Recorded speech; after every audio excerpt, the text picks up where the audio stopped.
ആ ധനത്തേക്കാൾ ആശ്വാസം അവിടുത്തെ വിനയമാണ്.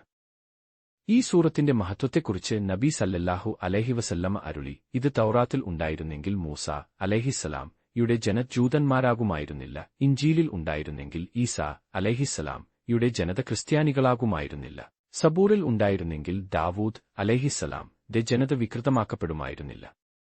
ഈ സൂറത്തിൽ അറബി അക്ഷരമാലയിലെ 22 അക്ഷരങ്ങളുണ്ട്.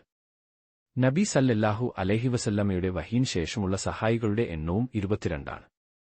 കൂടാതെ നാശത്തെ സൂചിപ്പിക്കുന്ന 7 അക്ഷരങ്ങൾ ധ, ജീം, ഖ, സായ്, ഷീൻ, ല, ഫ ഈ സൂറത്തിൽ ഇല്ല. അതിനാൽ ഈ സൂറത്തിനെ ആദരവോടെ കാണുന്നവർ ആ 7 വിപത്തുകളിൽ നിന്ന് സുരക്ഷിതരാണ്.